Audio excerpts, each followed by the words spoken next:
Hi, welcome to One Word a Day. I'm Sophie, your pilot into the universe of Chinese. We're going to continue on our journey, actually, our little bit digression in expression of the best known lines of the female facial expression came from classical literature, the dream of the Red Chamber Dreams, 红楼梦. Okay, and we started with this facial expression like captured in ancient Chinese expression in 眉黛含颦, which is your powdered black powdered eyebrows containing a frown. And frowning, surprisingly, was appreciated back then as a female expression. I guess frowning back then is better than no expression, poker face type of female face. And frowning kind of gives you a hint, almost like an ancient way to flirt, I guess. So frowning was appreciated, has its own expression. And this classical phrase depicting the eyebrows and the eyes, okay, it's both of them pair. So we have 两弯似蹙非蹙卷烟眉.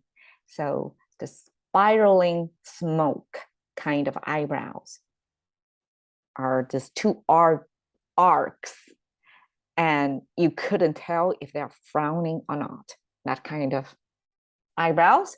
And then 一双似喜非喜含情目, one pair of joyful, or maybe not joyful, but contains feelings, like feelings rich eyes. Okay, it's best known lines, and it's very well, I couldn't come up with something like that. It creates this visual image of the female lead character in that story, in this love triangle of the kind of burden or sensitivity of her female power. Like she maybe frown, maybe not, maybe joy, maybe not. And look at that kind of eyebrows and eyes. That's how like characterization is uniquely her, and definitely left mark on generations of writers afterwards. So we talked about eyebrows and eyes, and so naturally today we talked about, get back to our chain, talk about the mei and the mu, and what the author in the previous two slides were depicting are exactly what's captured in this phrase, which is to use the eyebrows and eyes to convey feelings.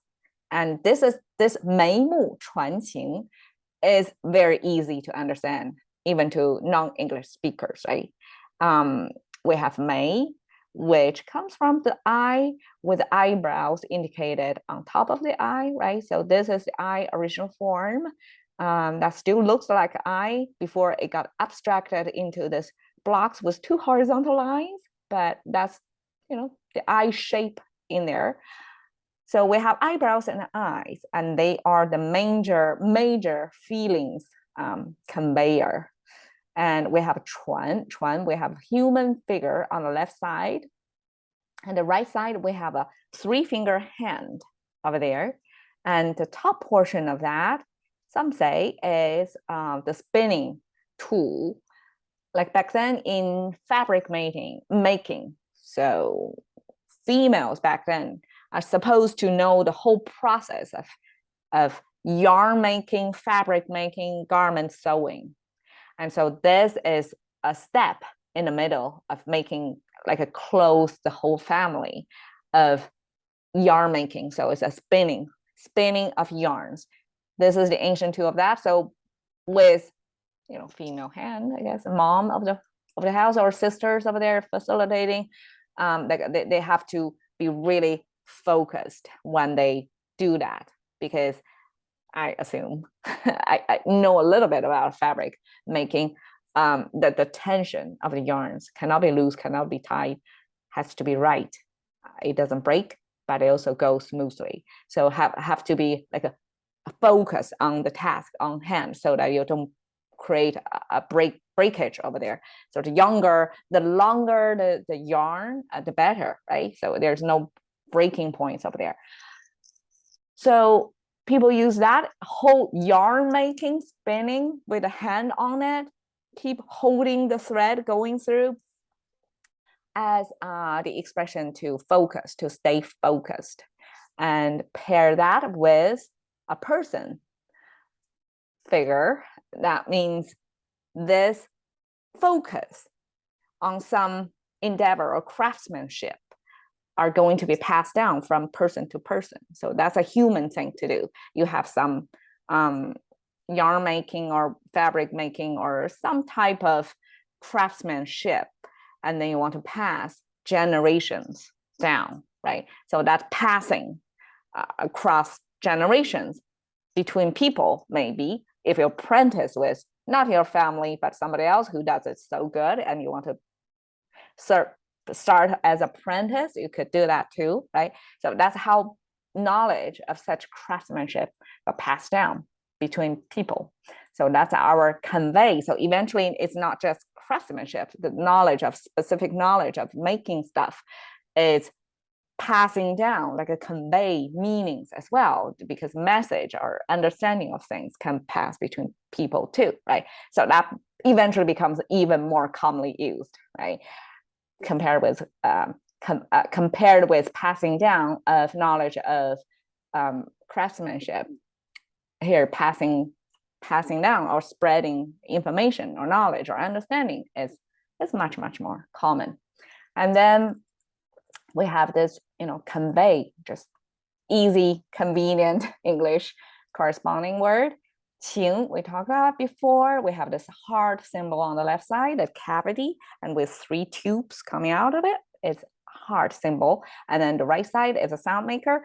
It sounds like a qing, and then paired with the heart, it becomes a qing, the rising tone now. And then we have this soil in the middle and the plant on the top. So that means some living things are still growing over there. And at the bottom, some say it's a sun. So it's a kind of the sun with the radiation coming out of it, and with the energy source coming from it. That gives you the sense of it's a red, but it's red. It means it got energy, vital energy underneath that, and it's something growing. So this eventually used to depict the color, either is blue or green. In English concept, we have mountains green, oceans blue. But in ancient Chinese, when we depict that, the 2 colors actually use the same pigment, which is qing, and that qing color is kind of bluish, greenish. And if it's put on the mountain shape, we know that's a mountain. If it's flat on the water, we know it's water. It's a very versatile color. But this color, because it was so commonly used to depict the natural environment, it eventually becomes a kind of representation of our nature, right? There's a color of nature. And this nature paired with heart symbol. Heart, the nature of the heart, right? That's our feelings. And okay, 眉目传情 simply means use, especially females, I guess, to give signals. The eyebrows and eyes are going to convey feelings to whoever is the suitor or the viewer over there, the happy victim of, of such flirtation. And this gift, like a little expression of this, Zhu Ying is this actress. I think she was from the 90s, and in many movies back then. It was a huge success back then because it was one of the first kind of a comedy packed, kind of a commentary of the social, but didn't talk directly and make it fun, and sometimes just very absurdity into entertainment, into movie making.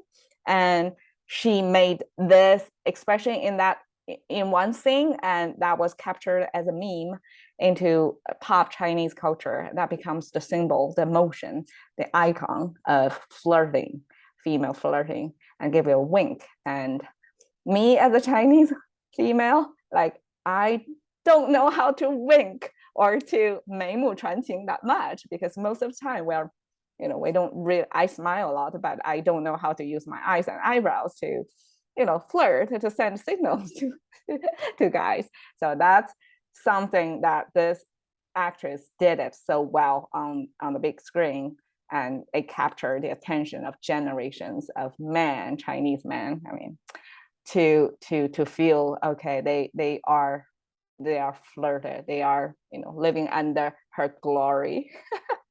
Okay, cash into the currency of thinking by one word a day with Sophie. See you another day.